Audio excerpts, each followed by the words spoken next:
In the 1980s, at around the same time, JoJo's and Hellraiser both released.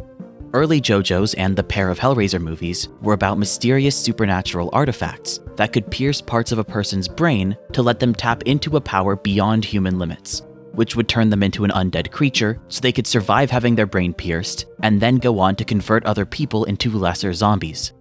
The first Hellraiser film, and part 1 of JoJo's, focused on a human having to fight someone weaponizing the supernatural stuff, who was manipulative, invaded their family, wanted more, and then annihilated their father when the device that could turn people undead gave them an opportunity to climb even higher at the expense of others.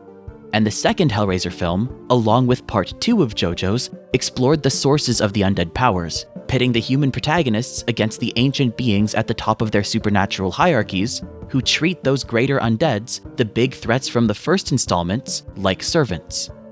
There are a lot of interests that JoJo's has in common with Hellraiser, which have led to them making similar design choices, and they go beyond the plots or stuff that's only on the surface.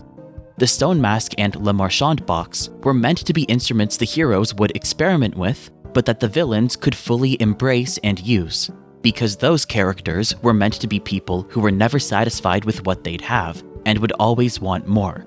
So even though Julia or Dio might get the opportunity to become a part of other people's lives, they'd then want to do better than those other people and jump at the opportunity to use supernatural means to escape the relationships they forced their ways into. A big theme in both Hellraiser and JoJo's is having to deal with unknowns, a lack of information. So for their story messages, their first villains are people who'd always have the desire to search for unknowns, to unleash potential dangers to them and the people around them because they're never satisfied with what they have.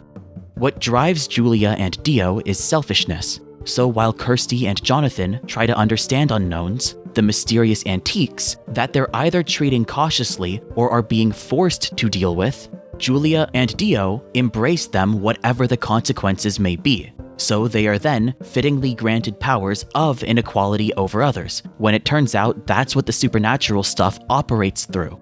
And that theme also seems to be why both undead power-ups specifically let them drain the life force of others through the same piercing hand method.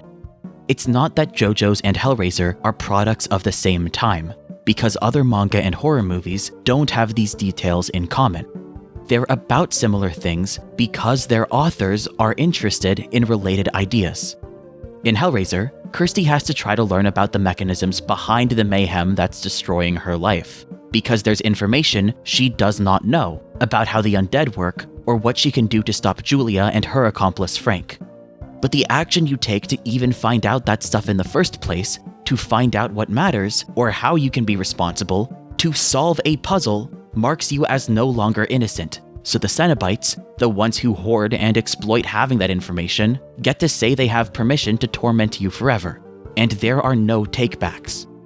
Gaining knowledge makes you guilty, because to the Cenobites, the people who've penned mankind and enforced their own moral code on the world, any action you can take to try to find out how you can survive the disasters they put you through breaks their laws that exist to keep them on top. If the world is going to judge you, give you a record for life, if laws and morals will put you in danger or impede on your well-being if you do the wrong things, you don't even know what you don't know, and you can't learn the rules of what might be right or wrong without those systems condemning you for the actions it takes to find that out, giving people in power an excuse to then restrict your rights further and always more easily be able to use you for their own ends. It gives you a disadvantage in any tug of war, and they have the vantage point to read the stats behind any potential tugs of war and the freedom to choose which ones they drag you into, so you'll keep losing and losing while they keep winning and winning. This is the way people raised in a system like that are like livestock to whoever's already running things, meaning Kirsty's decisions are meant to provide a solution to this dilemma. Her role as the protagonist is to convey an example of what you can do to hold your own when you're up against a threat that has more knowledge, physical advantages, numbers, and time to cement their systems of power. A threat that lets forces it keep secret wreak havoc on the world and threaten your life, but attacks you if you ever try to probe the unknown to find out what the stakes are, because it decides authority's moral values, and can say that the messy learning process it forces people to take a risk on, when it's putting their lives in immediate danger that it prevents them from learning how to deal with ahead of time, is against its decided rules, allowing it to get away with treating you as a second-class person, or even property, for the rest of time, and seeing what it does to you as justice. In the story, the Cenobites are this enemy. Their power is summoned through a puzzle box villains like Julia and Frank can then take advantage of to bring suffering to others. But if you try to solve the puzzle yourself to learn about what your rivals have been unfairly lucky enough to use, the Cenobites show up and try to box you into this irreversible role of being guilty, and therefore their property. They work for a cosmic being that's the embodiment of the element of structure. So they draw power from the idea of organization, they value hierarchy, and they commit themselves to their own rules, believe in those rules without question, and force humans to follow them too. In a way, it's not the Cenobites' fault, because they were just humans who put their faith in an unknown, believing there had to be a hidden happiness they could find to make up for the numbness in their lives. And the thing they invited in wanted trusting soldiers to control for its own purposes. So it ended up transforming their bodies and instilling a belief that any pain they experience above a certain level feels enjoyable. So now, they believe in their leader's philosophy of order and enjoy being instruments of their leader who subject humans to torture they're now confident is ultimately good. To a Cenobite, a wider structure with rules and a higher power is something they can follow blindly and put their faith in, because it's good to be an unquestioning cog in this wider machine. All they have to do is satisfy their own feelings from their own perspective to do what feels sadistic to them, and surely it will serve their leader and make the world a better place. Just like how if they do what feels dissociatingly painful to them, they're sure they're experiencing some kind of joy among the overwhelming sensations. Surely they're not just grafting their hand to the inside of a blender for eternity.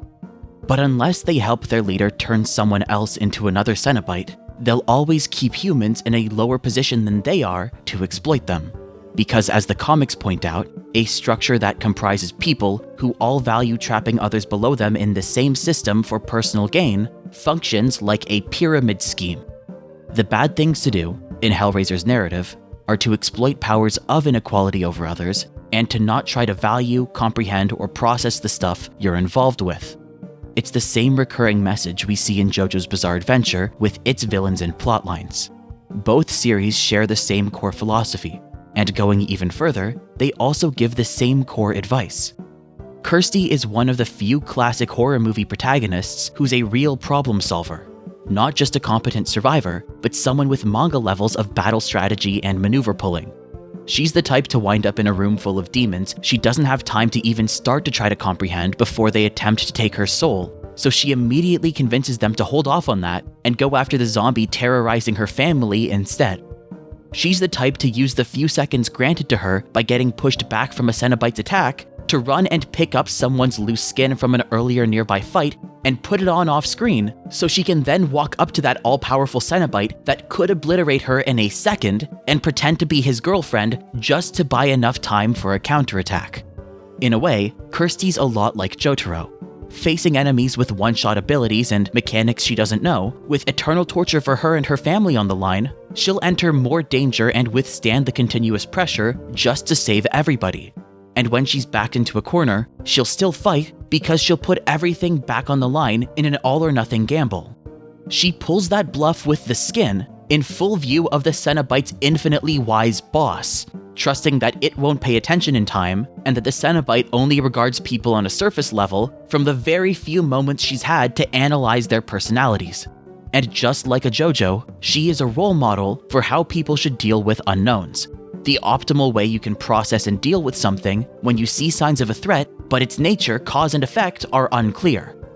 Both Hellraiser and JoJo's advice is that when you do observe things that are hard to explain or bizarre, rather than spend time trying to deny what could be happening, the best way to deal with unclear possibilities that also have unclear explanations is to try to improvise and play around with them, so you can prevent bad consequences if they happen to be real. When you have to worry about spotting potential threats from any angle, and you can't know the mechanisms behind them ahead of time, look for the symbols, the warning signs they leave on the outside, and then improv your way to victory. This is the line of thinking behind the way conflict in JoJo's is written, or even any scenes or character perspectives, the point behind the bizarreness of the adventures. And it's also what Kirsty's a role model for, because like a JoJo's protagonist, Kirsty accepts the worst, but keeps her wits about her so she can responsibly take action at the first sign of trouble, and somehow hold her own in an incomprehensible universe to the point where she can thwart beings that take advantage of how they've already set a hierarchy in place before she was born, and rig requirements to learn things to maintain their growing hold over the world. That's why the villains, in both Hellraiser and JoJo, especially in the new universe, are people who recklessly give unknowns power for personal gain, whereas the heroes are people who deal with, parse, and conquer the unknowns they encounter. The boss of the Cenobites is this floating diamond called the Leviathan. If you think of the Hellraiser universe working like the Adventure Time Elements arc, where the physical universe is a combination of several elements, and each element has its own avatar that embodies it, so when they're given enough power, the avatars spread their influence to claim the surrounding world as their elemental territory, the Leviathan seems to be the spirit for the Hellraiser universe's element of structure. The closest element in Adventure Time would be ice, partly because of ice being a solid used for construction, partly because the Ice Crown has a lot of similarities to Hellraiser's Forbidden Box, and partly because the namesake of the Leviathan is supposed to be a water creature, something that dwells in the sea and eats people or is envious. Like how Hellraiser's Leviathan floats within its domain, traps souls there, and wants to convert the physical world to its element, but can't access the universe directly because as a balanced combination of all elements, the physical world is stronger than the Leviathan's. That's why it can't even open portals to the physical world on its own. It needs people, fusions of all elements, to seek unknowns out, so it can then use its element of structure to provide an answer they can be the ones to connect to, and then build a bridge so their motivations can be what open a physical gateway. Then, if the Leviathan dismantles someone to preserve their soul in its realm, it can keep reviving them and reconstructing their body. And now that they can survive with their soul powering their body through Bluetooth, they're stronger than a normal person and can always regenerate fatal injuries. The only problem is that since the elemental plane loses to the physical world, they can't regenerate their body from any pieces outside of the dimension, unless someone else on the outside gives them life force, like by spilling loose blood on their remains. The Leviathan does this to people because trapping a person is like forcing them under control, which fits the idea of structure, of organization and hierarchy that drives it. But the main reason it lures people into its realm in the first place is because, since it can't overpower the physical world directly, all it can do is rely on the strengths of its element of structure, it wants to augment the bodies of reliable physical people, so they can go back into the physical world on its behalf and expand its reach. So when the Leviathan draws someone into its dimension, it shoots beams of negative light, a vacuum that draws visual information from a target to show their, sins like the penance stare. Because humans have to deal with unknowns, and can only rationalize so much before they have to act under finite deadlines. So any values they trust in, because they need to commit to some abstract rationale to make progress on anything, will have edge cases, some potential scenarios or points of view in infinitely complex reality where they won't apply as well or their logic might fall through. Real infinitely complex actions will always fail to adhere to your finite values in some context or interpretation. But your rationale has to be confident in those values, in something, in order for your thoughts to function. So if we call those blind spots sins, then the Leviathan's showing people their own blind spots because it's checking to see if they're worthy of turning into a Cenobite. It wants people who can accept their own blind spots and won't question them or look further, so it can trust they'll remain obedient soldiers once it plants contradictions among their beliefs. This lets the Leviathan, the avatar of structure, lead a hierarchy of beings, an organization that slowly converts the world, but with a major limitation where it wants to slowly turn the world into a nightmare of pure order, but it also doesn't want to cause chaos in the process, so it can't disrupt civilization when taking it over or betray its own rules. And recruiting its members by training people to unquestioningly follow the order without expanding their perspectives is effective, but can cause issues where some members misunderstand the Leviathan or disagree with each other. Overall, the Leviathan is fittingly a lot like Diavolo. But it's not like Part 5's a massive reference to Hellraiser. Even if some of the imagery and phrasing and elements have some overlap, even if you go on a limb and assume Diavolo and Passion were very distantly inspired by Leviathan and the Cenobites, and Chariot Requiem, Risotto, Babyface, Pulpo, and Passion's punishment methods were inspired by those other parts of the story, there isn't a clear reference being made. It would still just be loose inspiration. The closest we get to a Hellraiser reference in all of JoJo's is that one Rohan adventure. But JoJo's is a series that loves making references to pop culture, including horror, and especially when it's thematically relevant. So it's bizarre that there isn't really any big reference to Hellraiser at all. Unless it's been saving that reference to use in the perfect story.